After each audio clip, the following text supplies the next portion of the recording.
Here's a sample of what you'll hear on this episode of Natural Health Matters. And then I started, expanding. And I started looking at, okay, well, what else affects health? Oh, yeah, well, water affects health. So I got into that. And then breathing, different kinds of breathing, and then nature. And then I started saying, well, actually, everything affects health. So if you really want to be really healthy and live the best possible life that is possible for you, you have to give everything its due. Welcome to the Natural Health Matters podcast, where it's all about maximizing your health potential so that you can pursue the abundant life more effectively. I'm your host, David Sandstrom, naturopathic doctor and biblical health coach, and this is episode number 47.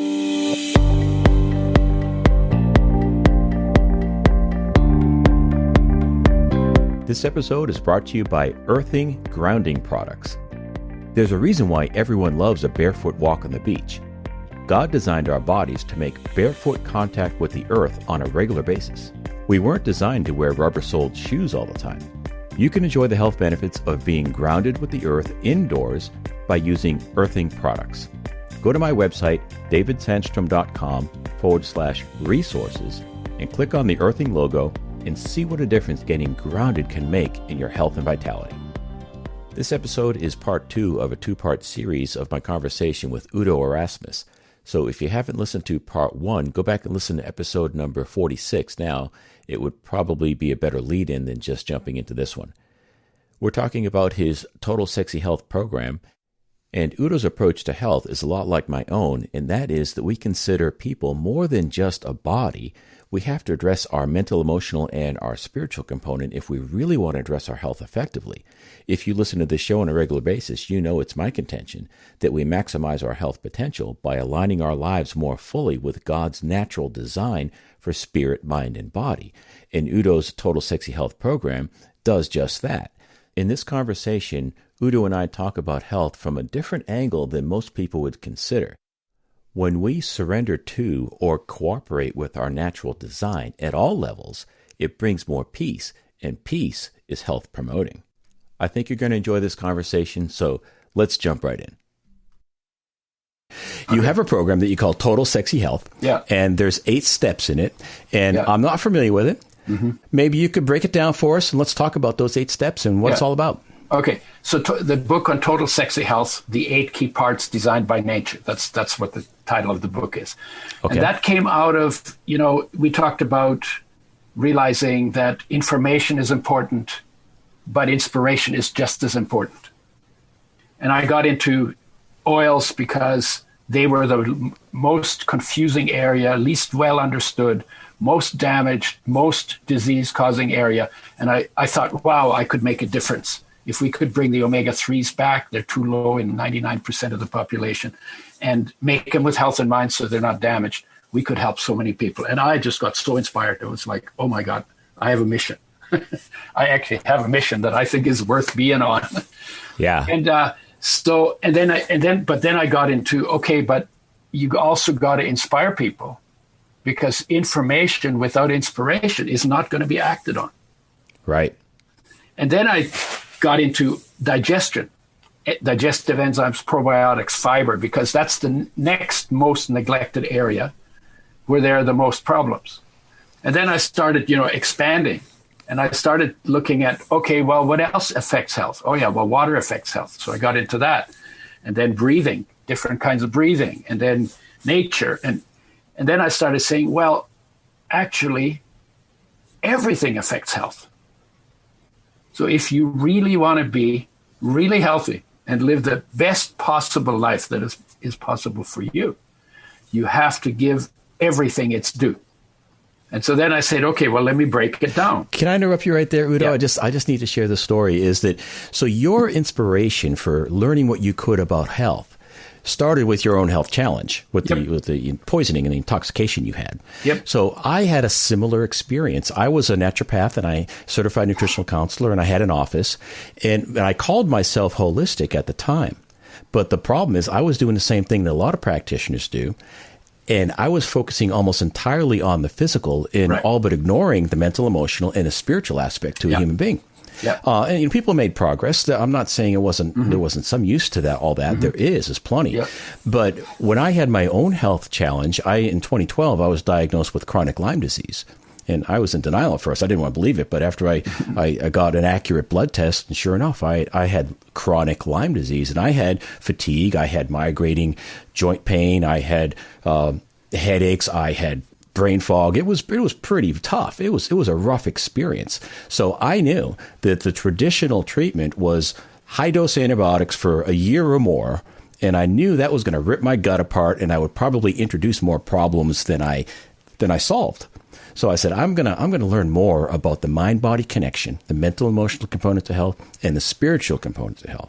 Mm-hmm. And I did that. It took me a couple of years, and I implemented those principles, and I beat Lyme disease without any medical intervention, no antibiotics. That's behind me now. And that's why I wrote my book, The Christian's Guide to Holistic Health, because you're right. Real health involves every area of life, not just the physical. It's beautiful, yeah. So awareness is the core. And by the way, that's beyond life and beyond death and beyond illness and beyond health. So that's what I call it, beyond health. Then there's life energy. That's also beyond health and illness, because energy can't be created or destroyed. In those two areas, you will always be perfectly healthy.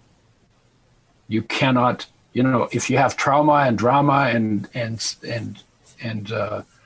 problems, never in that area, never in those two areas.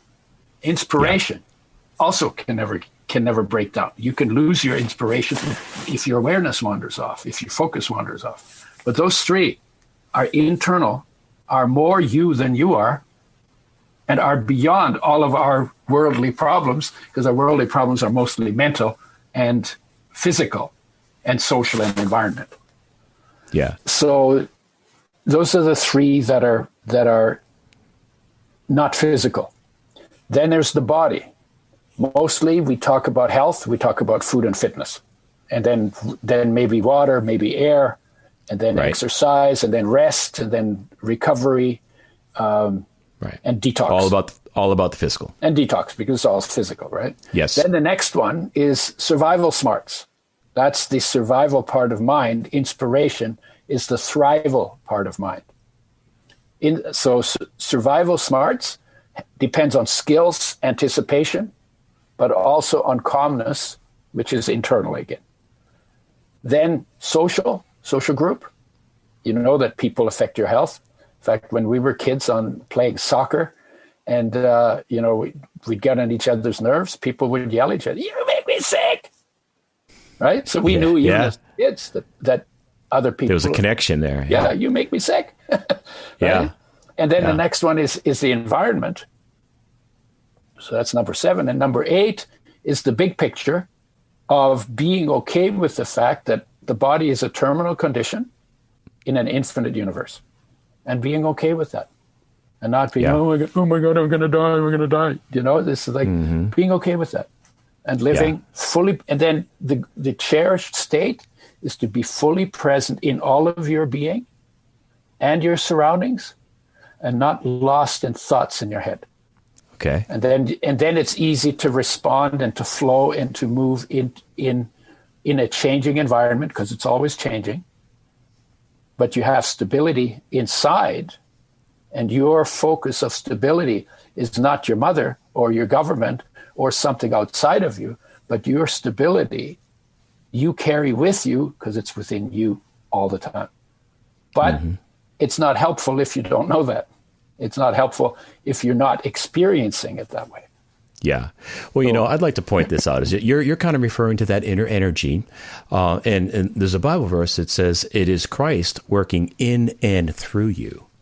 And I believe that inner energy is the inspiration of Christ working in and through us. Yeah. Life energy has many synonyms. Life energy could be solar energy, could be Christ, could be Buddha, the enlightened one, right? The lit up one. Enlightened, yeah. Right? So we have had in over time we've had masters on the outside that were in human form, but that lived present to the energy that they are. And each one of us has that master within us. It is omnipresent, present everywhere in the body, omnipotent, all power in this body, omniscient, all knowing in this body, weighs nothing, runs the entire show, is indestructible, never gets sick, never goes on strike, unconditionally loving. Yeah. That's our essential nature, our individual essential nature is that. Well, Udo, you could have been standing up in a Christian church and preaching from a pulpit right there. Well, probably in some churches, not in all churches. Not at all. Yeah, that's true. Yeah, because some people memorize the words, and I think that's not enough. They're good words, but if you only memorize them, me personally, I want to always go from the words. And they say, okay, where in me is that coming from? Where in him was that coming from? I want to have that experience. Well, yeah, memorizing words and information is great. But here's the problem. No knowledge and failure to act on knowledge have the same result. Nothing. Right. Right? Right. It's true. You've got to act on it. But then acting on it requires a feeling. Inspiration. Yeah, because when I read the book of John, in the beginning was the Word, and the Word was with God, and the Word was God. Yeah. And it goes on, and Word became flesh and dwelt amongst us, full of grace and truth. The hair goes up on the back of my head every time I say that. Yeah. And I got to a point where I said, I want to have the experience that he had that inspired that poetry. Because you can't write that if you have no experience. Yeah. And then pretty soon I would say, you know what? Actually, I want to have the experience Jesus had that inspired him to say whatever he said in the Sermon of the Mount, and that made him able to heal and, all of that. And I've had some very profound experiences just because I asked that questions. Negative from the church, positive in terms of my own experience of life. Yeah. Very interesting. If you had a bad experience at church, I'm sorry for that. It shouldn't be. It's not your fault. And if someone mistreated you, I would suggest that they weren't acting in a Christ-like fashion. They might have called themselves a Christian, but they weren't really living it. Oh, I understand. But I'm really grateful. It was the worst experience I had in my life, but I am grateful for it because it led me to the best experience I had in my life. Uh-huh. So I had a meeting with this being of light when I was super desperate and I really wanted to know. And of course, when you get really desperate, you become really sincere, right? Often, true. Right? So I really wanted to know. And I'd been trying to. They say there's no atheist in a foxhole. yeah, kind of like that. Yeah. And so I had this experience where this being came and I wanted to know what was the message of the master. What is the message of the master? And there was this being embodied a message. Didn't say it. No label on his forehead. Who is this? Message was, I am come not to judge, but to love. Wow. And just from that experience, happened in the middle of the night, in the middle of nature, where I went to clear my head from this really nasty experience. Yeah. And all of my confusion and the anxiety and the fear and the everything, gone. I've never had a question, what was the essence of Christ's message? I am come not to judge, but to love. Wow, that's really awesome. Most people are familiar with John 3:16, right? It's God's love the world that he gave his only begotten son. Whosoever believes in him should not perish but have eternal life. What's lesser known is the verse that comes after that. And it says, Christ did not come into the world to condemn the world, but to save the world through him, which is almost word for word what you just said. Yeah, and that is also the nature of life energy, unconditionally loving, right? Yeah. Which is why it's not hard to become a giver when you feel it and you feel its love for your body. Yeah. Then to be an instrument, that is not that hard. That's as an experience, not as a belief.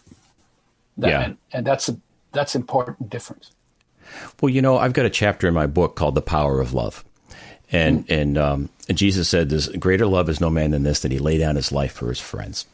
And I believe that understanding, wrapping our minds around the kind of love God has for us is a pretty important thing. And I dedicated a chapter in my book to it. And there's a verse, I don't remember exactly where it is right now, but it says, "Oh, that you would know the height and the depth, the width of the love of God." And getting back to the idea that we talked about on looking to nature to learn something about God's invisible attributes, that's in Romans chapter 1. I learned this from a book I read called The God-Shaped Brain by Dr. Timothy Jennings. And I think he's an inspired author, really intelligent guy, MD. And he talks about God's circle of love. And in my book, I call it God's circuit of love. And he gave us examples. He painted pictures for us to help us understand some of the more important things. And one of them is the love of God. And what Jennings says is God's love goes out to the world. We receive it, and it's unconditional, as you said, unending, unrelenting. And we are to reflect that love back to him in a never-ending circle, kind of like a wedding band. And we see this circle or circuit everywhere we look in nature. The planets revolve around the sun. The moon revolves around the earth. There's an electrical circuit. So electricity can't go anywhere until it's grounded and it returns back to the earth.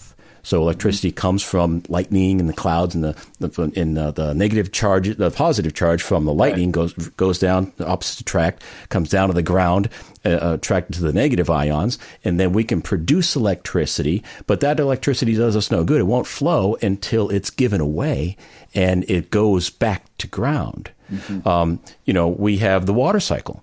We have water evaporating, going into the atmosphere. Then it rains back down, lands on the land masses, forms rivers and lakes, and heads back to the ocean and starts the process all over again. So we see this never-ending circuit or cycle. And I would suggest that God, it's almost like God is saying, hey, this is really important, guys. I don't want you to miss this. All right? My love is unrelenting. My love is endless. And I want you to reflect that love to a lost and dying world. Jesus said, when you've fed the hungry and visited the prisoner in jail, you've done it to me. So that's why we're here, is to share that love with other human beings. Yeah. What you have done to one of the least of these, that you have done You've to done me. It to me. I don't know how to understand that unless I am in everyone. I am in everyone. Yeah, and so I would agree with that. Whether they're in jail or whether they're sick or whether they're mentally ill or whatever is going on, life energy, anybody who's alive, I am in every one of them. Yeah. So you can't say, well, these are the good guys and these are the bad guys. That's not the message of Christ. Yeah, I would agree with that. The message of Christ is unconditional love. Every human being has immeasurable worth.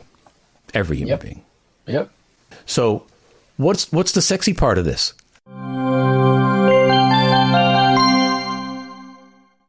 Our bodies build up electrical energy. Everyone's seen how on a cold day, if you rub your feet on the carpet and then lightly touch someone on the skin, there'll be an electrical discharge from your fingertip to their body.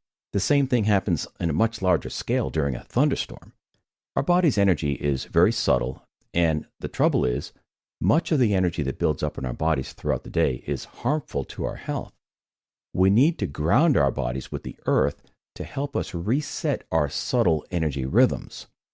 As an airline captain, I am keenly aware of this phenomena. Spending hours in a pressurized tube at 500 miles per hour is a highly efficient way to absorb harmful electromagnetic frequencies. EMFs are a big part of what causes jet lag. After a long day in the air, my body is full of harmful energies that need to be neutralized. Want to know how I fight back? I sleep on an earthing mattress pad, and I get grounded all night long. I find I sleep better, and I wake up more refreshed. These days, everyone's bombarded with EMS from cell phones, Wi-Fi. Even electrical current from our home appliances is harmful. When we make contact with the earth, we naturally discharge or neutralize these harmful energies. That's why a barefoot walk on the beach is universally adored by everyone. To a lesser degree, we can do the same thing by walking barefoot on the grass, especially if it's wet. It would just take longer. The trouble is, in this world we live in, it's just not practical to go barefoot most of the time, and who has the time anyway? The folks over at Earthing have solved this dilemma for us. They've got all kinds of products that make it easy to get grounded when we're indoors. If you'd like to start fighting back against this serious threat to your health, go to my website, davidsandstrom.com/resources. That's DavidSandstrom.com/resources. Use my affiliate link and click on the Earthing logo and see what a difference getting grounded with the earth can make in the way you feel. Now let's get back to the show.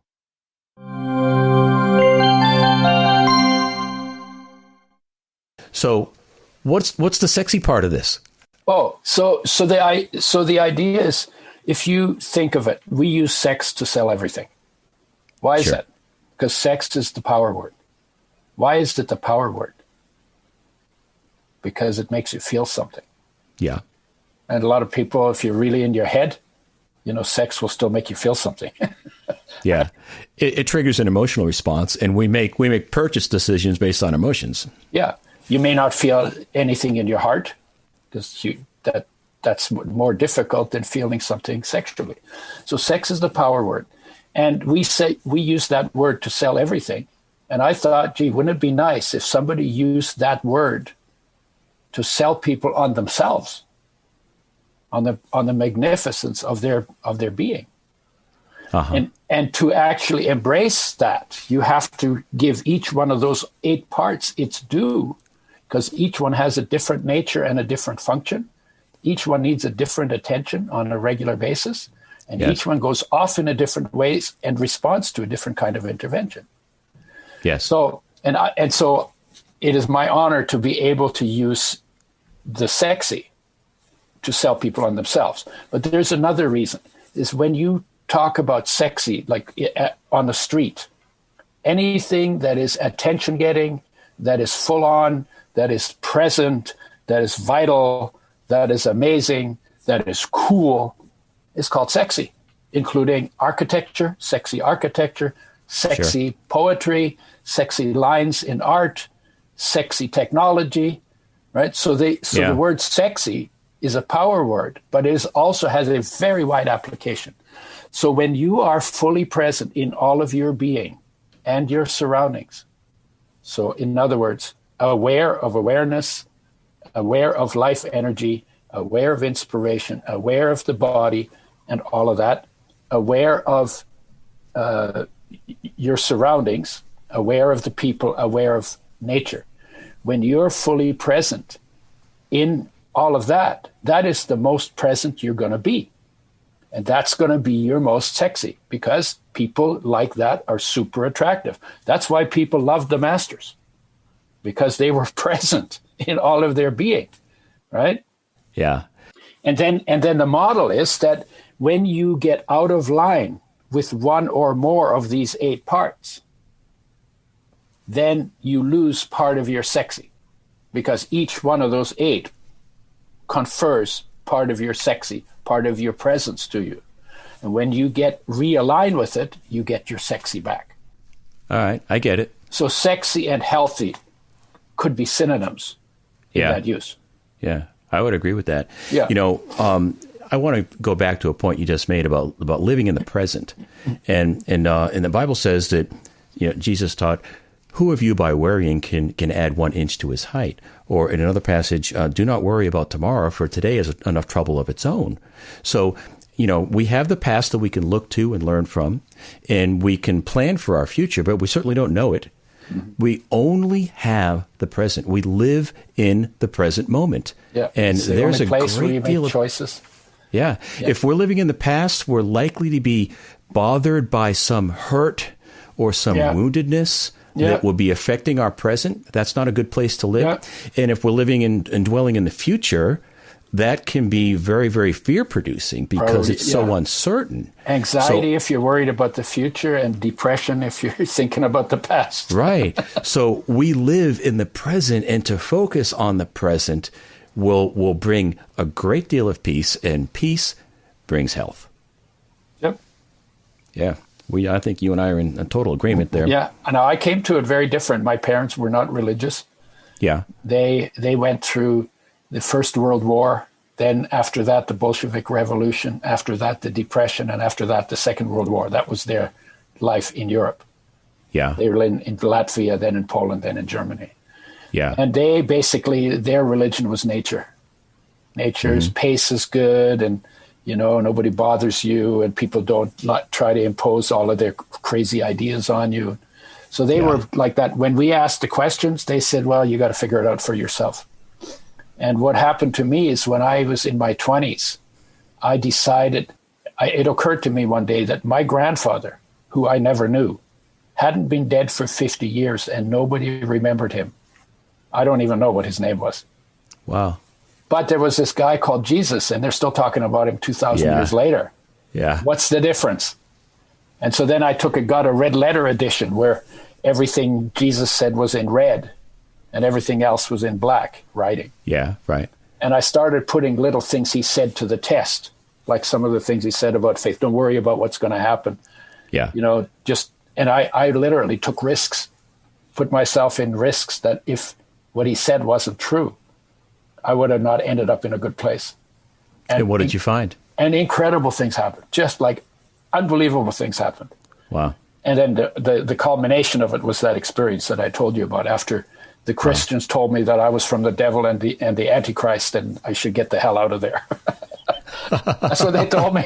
Oh, that was intense. It was intense because I'm on the sidewalk and I'm in the dark on the sidewalk and I'm thinking, okay, well, I haven't seen God. So maybe I'm asking the wrong question. But then why am I asking the wrong question? Because Elijah saw him, Elisha saw him, Moses saw him, Jesus saw him. Why would it be, we were told as kids, if you see God, you die. And I said, how is that fair? You live in a world, you're abandoned by the guy you most need. What kind of a thing is that? So it's like, no, that can't be true. That can't be true. Well, I have a lot to say on that. Again, I'm sorry you were treated that way by those people that called themselves Christians. I would certainly never say that to you. But remember that led to the most powerful experience I had in my life. Well, that's cool. I'm glad that you turned that negative into a positive. That's excellent. It didn't feel positive at the time. Yeah, I'll bet. Well, here, I wanted to say a couple things. One is the Bible is often descriptive, not prescriptive. So in other words, we can't see a story that happened to someone and say, well, that's the way you need to do it. Well, maybe not. Maybe it's just describing the actual events that took place. And, we can learn some lessons and some application from it, but not necessarily, it's not necessarily universal prescription for how we should behave. And for instance, is back in Jesus' day, the pace was a lot slower. You mentioned pace a moment ago. And Jesus, when he wanted to go somewhere, he either walked, rode horseback, or maybe he took a boat. But either way, it was Don't forget the donkey. Oh, the donkey. Yes, that's true too. Right. So the pace was a lot slower. Yep. All right. News traveled a lot slower. And the world we live in is absolutely crazy. We were never designed to have instant access to the kind of information we have today. You have in your pocket, most of us, the internet, and you have access to the world's problems. The hurricane in the islands, the earthquake in Haiti, that can bring on a great deal of stress. And a book that I read recently that really spoke to me was Get Your Life Back by John Eldredge. And he talks about unplugging from the matrix once in a while. Mm-hmm. And he has a companion app that goes with the book, and it's free. It's called the Pause app. Mm. And you can set the time of the day that you'd like to be reminded, and it says, hey, time for a pause. And it gives you some relaxing music. You see a nice picture on the screen, and you hear John Eldredge leading you through this moment of meditation. Mm-hmm. And he gives you the opportunity to turn everything over to God. Say, I turn everything and everyone over to you, God. And I'll tell you, that app for the last year has given me a great deal of peace. I mean, 2020 was full of turmoil, but I found a great deal of peace by taking that 1 or 3 minute pause and just unplugging from the matrix, if you will, for a couple of minutes. And I think that's a super important habit that we all should learn, whether you use the app or not, whether you read the book or not. Yeah. Taking some time to get quiet and still, that is a really radical concept today, but very health promoting. I 100% agree, and I make a point of doing that every day. Excellent. I usually do it before I get out of bed. I joke about it. I say, well, before I get out of bed, I want to check in to see if I'm still there, because if I'm not there anymore, there's no point in getting out of bed. But that's just a joke. I do it because I want to, when I'm sleeping, my mind wanders and I have dreams and all of that. Yeah. When I wake up, I want to become fully present, and then I want to drag that presence that I get to in stillness. I want to drag that out into the world with me. Yeah. Because you can do the stillness and then forget about it when you go out.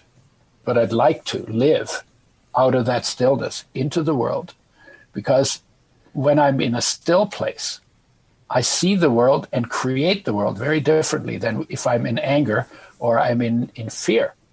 Yeah. If I'm in fear, I see danger everywhere, and then I'll be looking for the danger, and then I'm looking to hide. And if I'm angry, I see enemies, then I'm trying to figure out how to beat the enemies.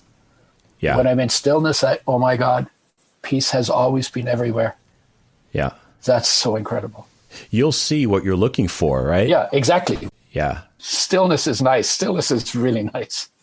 Let me ask you this, Udo. It's my contention that we maximize our health potential when we align our lives more fully with God's design for spirit, mind, and body. Yeah. And I know you talk about being in touch in harmony with nature within our internal being. So could you speak to that for just a minute? Sure. When we originally came out of the garden, what were we eating in the garden? I think we were eating fruits off trees. Fruits and vegetables, and yes. there wasn't. I didn't see anything about fire there, or stoves, nope. or frying pans. So we were eating raw food. And if you think about it, nature's mandate, nature being the child of God, right? Nature's mandate for every creature that eats food was fresh, whole, raw, organic, and probably mostly plant-based for humans, because we couldn't run as fast as the animals. And when we only had rocks to hunt with, we probably didn't come home with a lot of meat. So fresh, whole, raw, organic is a standard. This is like nature's standard, God's standard for food. And the more you eat fresh, whole, raw, organic, once you get used to it, the better the longer you're going to live and the better health you're going to have. And we also ran around naked, so we were never vitamin D deficient. And vitamin D deficiency is why we get colds, flus, and that other thing that's going around. Because 80% of the population is vitamin D deficient. And that affects lung function and affects respiratory illnesses, as well as many other things in the body. Absolutely. And we know that now with the whole COVID thing, they're talking about vitamin D levels that need to be optimized. 82% of the black population, 75% of the Hispanic population, 60% of the white population is vitamin D deficient. And just about anybody living in an old age care home hardly ever gets to see the sun, and they don't get vitamin D supplements. And that's why they do so poorly on COVID. Right. The darker your skin, the less efficient your skin is at converting sunlight to vitamin D. Because it came from the tropics and they got so much sun, they had to get some protection from it. Less of it, yeah. Going back to the designer, the designer design things. Yeah. Well, I just want to say one thing about eating raw and eating natural foods. My number one rule for healthy eating is eat food as close to its God-given natural form as possible. Yeah. So we've got to get away the way nature, God designed it. And we find the way we find it in nature. Yeah. So obviously the most healthiest food are going to be the single ingredient foods.